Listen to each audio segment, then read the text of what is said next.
আজকে আলোচনা হচ্ছে এই সম্মান আসলে কি মানুষের কাছ থেকে পাওয়া যায়? সম্মান, আত্মসম্মান, ইজ্জত এগুলো কি মানুষের থেকে পাওয়া যায়, পিতামাতার থেকে পাওয়া যায়, সন্তান সন্ততি থেকে পাওয়া যায়, স্বামী স্ত্রীর থেকে পাওয়া যায়, নাকি পৃথিবীর অন্য কোথাও অন্য কোনো স্থানে অন্য কোনো ব্যক্তির কাছে এই আত্মসম্মান ইজ্জত পাওয়া যায়? আমরা এটা জানার চেষ্টা করি। সম্মানিত উপস্থিতি, আমরা যে বিভিন্ন মানুষের কাছে, বিভিন্ন ব্যক্তির কাছে, বিভিন্ন গোষ্ঠীর কাছে, বিভিন্ন দলের কাছে, বিভিন্ন সম্পর্কের কাছে আমরা যে সম্মান ইজ্জত কামনা করি, কিন্তু আসলে আমরা তাদের কাছ থেকে কোনো সম্মান ইজ্জত পাই না। আল্লাহ তাই লক্ষ্য করে সেই দিকে ইঙ্গিত করে আমাদেরকে বলছেন 4 নম্বর সূরা নিসার 139 নম্বর আয়াতে, যে আয়াও তাকুনা, তারা কি তালাশ করে, তারা কি অন্বেষণ করে, তারা কি চায় ইনদাহুম তাদের কাছে আর ইজ্জত, সম্মান, ইজ্জত।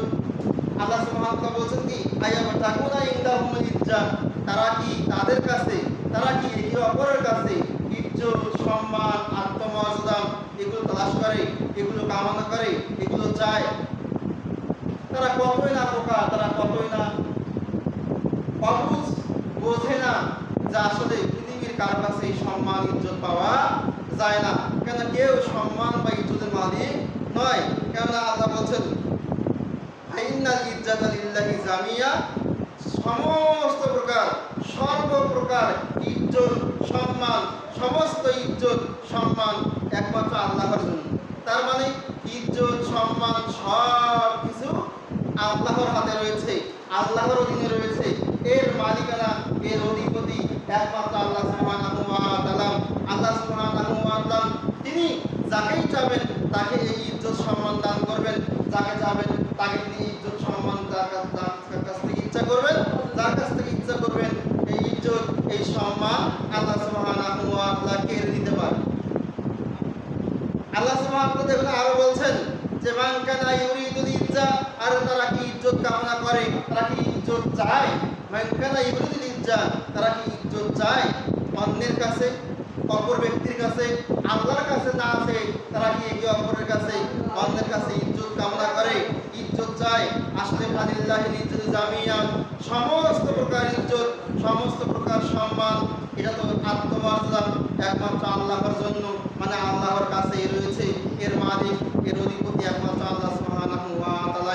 তাই তিনি যাকে চান তাকে ইজ্জত দান করেন, যাকে চান তাকে লাঞ্ছিত করেন। একথা আল্লাহ সুবহানাহু ওয়া তাআলা নিজেই বলেছেন 3 নম্বর সূরা আলী ইমরানের 26 নম্বর আয়াতে।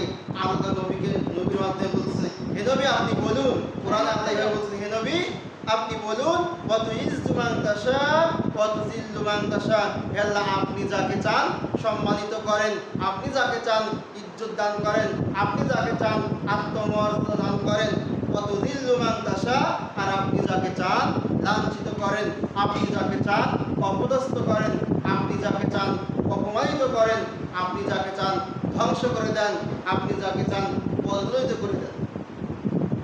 তাহলে কাউকে বড় করা, কাউকে ছোট করা এর অধিকার একমাত্র আল্লাহ সুবহানাহু ওয়া তাআলার এই মালিক। আল্লাহ কাউকে সম্মান দান করেন, কাউকে সম্মান, কারো আবার সম্মান কেড়ে দেন। এটা হয়ে থাকে একমাত্র আল্লাহর পক্ষ থেকে। অতএব সম্মান চাওয়ার বিষয়টি একমাত্র আল্লাহর কাছ থেকেই চাইতে হবে, আল্লাহর পক্ষ থেকেই সম্মান চাইতে হবে। পৃথিবীর কোনো ব্যক্তির কাছে, না পিতামাতা, না ভাই বোন, না আত্মীয় স্বজন, না বন্ধু বান্ধব, না স্বামী স্ত্রী, কারো কাছ থেকে কেউ এই সম্মান পাওয়া সম্ভব নয়। হয়তোবা পৃথিবীর মানুষ ওসিলা সম্মান পাওয়ার জন্য, সম্মান লাভের জন্য, এটা একটা ওসিলা যে আল্লাহ স্বামীর মাধ্যমে সম্মান দিবেন, সন্তানের মাধ্যমে সম্মান দিবেন, অন্য ব্যক্তির মাধ্যমে সম্মান দিবেন, কিন্তু সম্মানটা মূলত দেবেন একমাত্র আল্লাহ সুবহানাহু ওয়া তাআলা। যতই আপনি আপনার স্ত্রীর কাছে, আপনার পাড়া প্রতিবেশীর কাছে, আপনার বন্ধুর কাছে সম্মান চান, যদি আল্লাহ আপনাকে সম্মানিত না করেন, আল্লাহ আপনাকে সম্মান না দেন, যতই আপনি চান আপনি কারো কাছে সম্মান পাবেন না। এ কারণেই ইজ্জত, সম্মান, আত্মমর্যাদা একমাত্র চাইতে হবে কার কাছে? আল্লাহ সুবহানাহু ওয়া তাআলার কাছে।